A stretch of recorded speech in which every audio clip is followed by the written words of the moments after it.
Focus on your purpose. If you want to develop sustainable and consistent motivation regardless of your circumstances, you have to have a laser focus on your purpose. What are the big objectives you're working for? What are your life's biggest hopes? What are the things that explain why you wake up day after day and put on your clothes? Is it just to pay the bills or put food on the table? Is it just to live another day? No, of course not. You have a bigger purpose out there. Unfortunately, a lot of people struggle with motivation precisely because they've lost sight of the big purpose of their lives.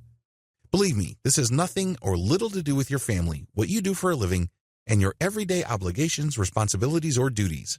It's something more. It's something bigger. What is the reason why you continue to remain on this earth?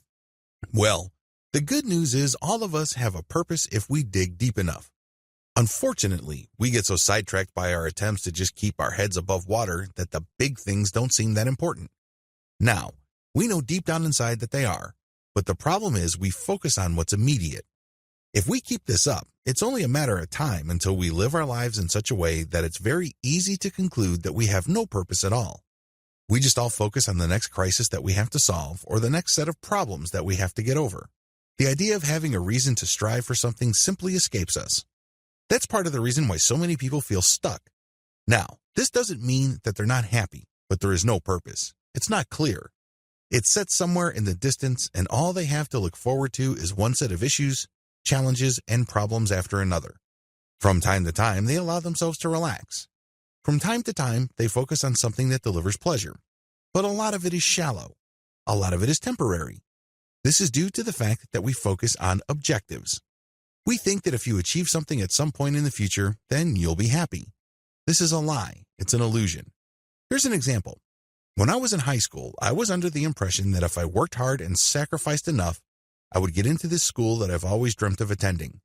Sure enough, after I did well enough on the SAT test and got my grades up, I got admitted to a really good school. What do you think happened there? Do you think I was happier? Well, of course not. At that point, I started telling myself, I will be happy once I finish school with the right degree and I get a corporate job. Sure enough, things turned out according to plan and I got myself a nice job in one of the bigger insurance companies in Southern California. Do you think I was happier then?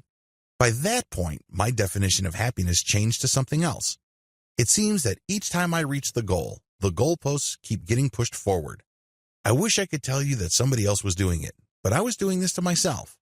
I'm hardly alone. You see, our definition of success and happiness changed based on our circumstances. If we were just to use happiness as our primary frame of reference, we'll never reach it. It's going to be an impossible destination that keeps getting pushed further and further away. It's as if we're constantly kicking the can down the road. Again, I'm not the only person doing this. Now, if I were to live my life based on purpose and focusing primarily on why I do things instead of what to do and how to do it, I probably would have a different experience. Purpose is not just an objective.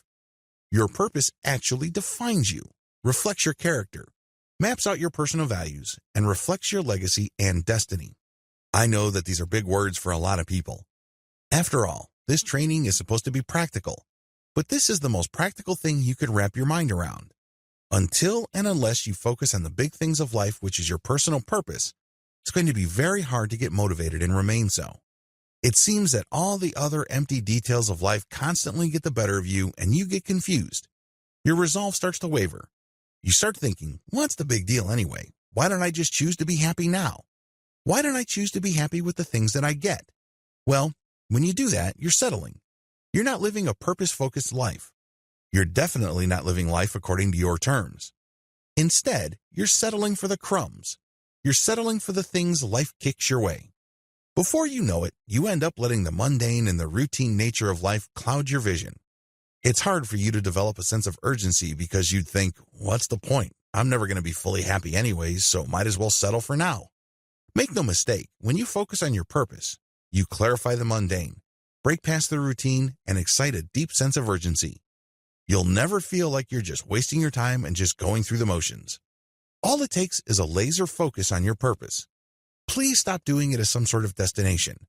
When we do that, we depress, discourage, and diminish ourselves because we focus on the distance between where we are now and where we feel we should be. Focus instead on the fact that you have a purpose in the first place. Unleash the power of visualization. One of the main reasons people struggle with getting motivated by their sense of purpose is that it's not real enough. Anybody can write down the grand objectives they have for their lives. Anybody, with enough effort, can put together some sort of mission and vision statement for their personal existence. This is not the issue. The issue is whether any of this is emotionally urgent and real enough for them to have their intended effect. The effect, of course, is motivation. One of the best ways to trigger this is to play a mental movie. Imagine your purpose playing out in front of your mind's eye. What would you see? Focus on the details and how the characters interact with each other. Now, allow yourself to feel the emotions of those characters. This is the ideal you in some distant future you. How much different is that person's emotional state? How much clearer is that person's appreciation of his or her place in the world compared to your understanding now? How intense is the sense of fulfillment that you get when you play this mental movie? Focus on this. Don't just feel the emotions. Focus on the reality of being in that place. Understand that this is your ultimate goal. Understand that this is what's supposed to push you towards the boring stuff of life and towards the endless duties, responsibilities, and obligations. This is what's supposed to give you the drive and the urgency to overcome the challenges. Now, you have to keep rehashing this until it has the intended effect. Don't think that just because you came up with the mental movie the first time around, that it's good enough. No, it has to have the intended effect. It has to give you that sense of purpose.